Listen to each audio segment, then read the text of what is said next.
Today, we're going to talk about something that makes the collectible space, buying and selling in the collectible space, a lot of fun. Different types of rarity. Let's talk about it. Stick around.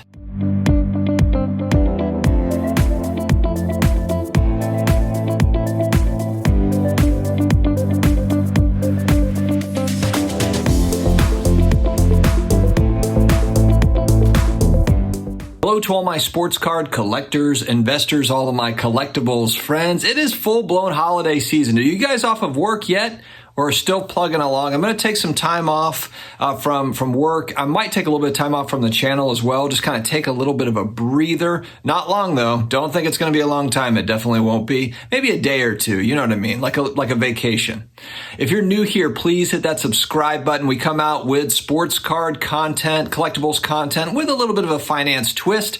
4, 5, 6, sometimes 7 videos a week. We do live streams. It's a good time. Connect with me on Instagram at The Personal Finance Dad and then on Twitter at The Personal Finance Dad. Today, I want to highlight a post from one of my hobby friends who is on Instagram, Victory Investments. He posts funny kind of parody videos. He does hip hop type videos. He does all sorts of different things, but also drops knowledge here and there all over the place on Instagram. He's got some big time cards in his collection. So just a good follow, overall good guy. I met him in person at the National. And we're going to talk today about a recent post of his, 4 types of rarity, 4 types of scarcity. And I think this is important because sometimes we lose sight of kind of the different ways something can be collectible or wanted. And this is a big one. So, with the move kind of away from base cards, more of the more common stuff into more of the rare stuff, these are really good notes, this little tidbits to kind of keep in your back pocket. So let's go ahead and get started. All right. The first one on the list is historical rarity. Makes sense, right? These are cards that have become hard to find due to their inability to survive throughout time and circumstance. So this is, when we talk about T206 Wagners and, the pre-war cards, the old Babe Ruth cards, the 52 Topps Mantles, these are historically relevant cards that many of them just did not survive. I think there's a story, and baseball card collectors help me on this, but I believe that there was a story about the 52 Topps Mantles. In part, they're believed to be more rare / scarce because some of them were like 1 million cards were destroyed, or there's a story about them being destroyed purposely. And let me know if you've heard that story. Let me know. But there is something to that. There is, and it might be a myth, but these are the types of stories that get people that are collecting, people that are investing in these things. It's like, okay, maybe there's less of them out there. And of course, part of the fun of collectibles is we don't really know exactly what's out there. There could be a treasure trove of mantles out there just buried in the desert, and we would have no idea. And then maybe they discover it. It's like buried treasure. It's like, finding the shipwreck at the bottom of the ocean. We just don't know what's out there, but that's part of what makes it a lot of fun. Conditional eye appeal rarity. And this, a lot of people would think, okay, they go right to grading on this, but this is another kind of nuance within this space. It's actually really kind of fun too, because you can have different grading companies looking at the same exact card, come up with completely different grades. And then you can have actual collectors that are looking at the card and then they're like, you know what? I don't agree with the grading company. I don't agree with this grading company. So there's all sorts of different kind of viewpoints on this. And someone can look at corners and think it's one way. Edging, centering is always a huge one. And yes, you can look at a card. If you're really, really good at this sort of thing, you can look at it and be pretty spot on with the condition. But the whole grading / eye appeal thing is incredible. Plus, add even more nuance to where a card can be a higher grade based on certain factors, but doesn't look as good as a card with a lower grade. So when we're talking about eye appeal here, you might have a PSA 3 that looks better than a PSA 6 to make this whole thing even more confusing. Manufactured rarity. These are cards that have been intentionally made limited by a sports card company. Does this sound familiar, Panini, Topps? This is, of course, the rainbow of parallels that we see that are numbered out of 10, out of 25, out of 50, out of 100, out of 250. They have been intentionally made scarce. It's the lottery tickets that go in the packs. These are the hits when the breakers, what is it, Mojo pack or whatever the hell it is, and a big hit, monster hit, blah! that's what everybody is going for, is the manufactured rarity inside boxes. That's what it's all about.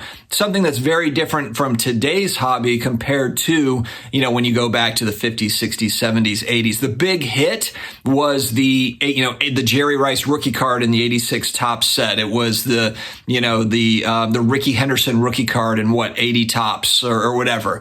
It was the star. It was the rookie card of the star. That was the big hit. They had, sort of like little inserts, I guess, like In Action, could be considered like a vintage, sort of like an insert, but it's just really a part of the set, just a different type of card within that set.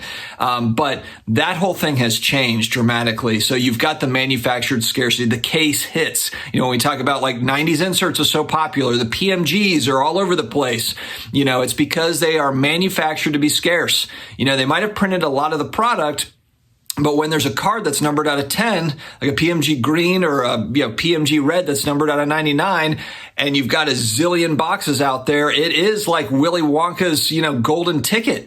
And that's what everybody's chasing, which of course is fun. And so that's the manufactured rarity that we're talking about. Availability, rarity / scarcity. I think that this one is a very important one because I think it's so overlooked.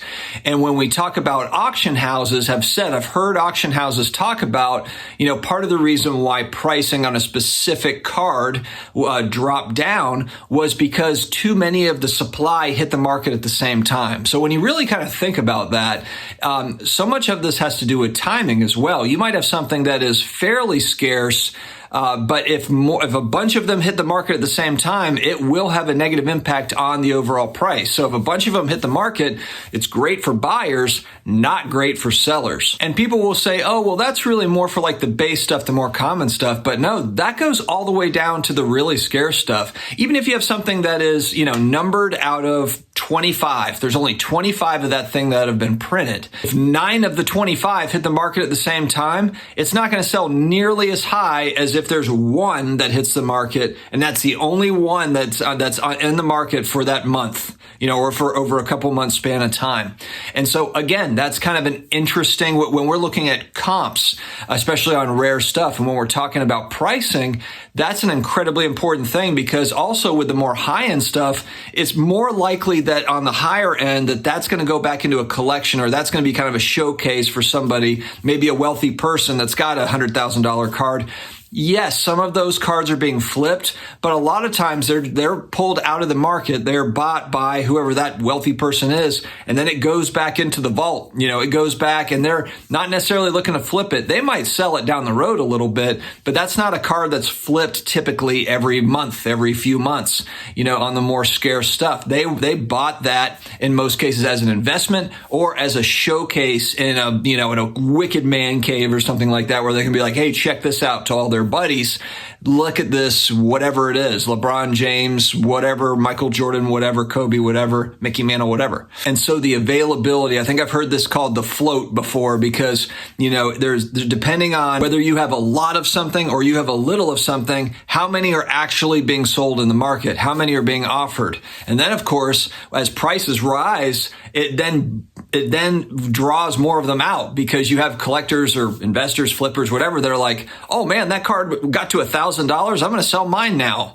And then everyone gets their cards into the market, and of course prices fall. So it's just such a fun kind of balancing act that the whole market is. But rarity and scarcity, obviously a very important kind of metric that we look at and in our minds when we're making buying decisions. I think most folks, are really taking that into account to some degree. And even if you are buying more of that base stuff, I think that you're also just considering, how many of them are out there, how many are in the market right now, is the price point right? So it's a fun topic to talk about. And I think it's an important one, whether we're talking about sports cards or any type of collectible. And also just understanding that, that is always a moving part, even the supply. The demand, of course, is always up and down, but the supply is as well, because in the majority of cases, we don't know what is left out there. You never know what hidden treasure can be out there in the world. So anyway, guys, let me know your thoughts on this in the comments. Again, thank you to my buddy Victory Investments on Instagram for allowing me to talk about his post. I thought it was educational and just offered something. So let me know your thoughts. Stay healthy, stay awesome, and I will talk to you again later.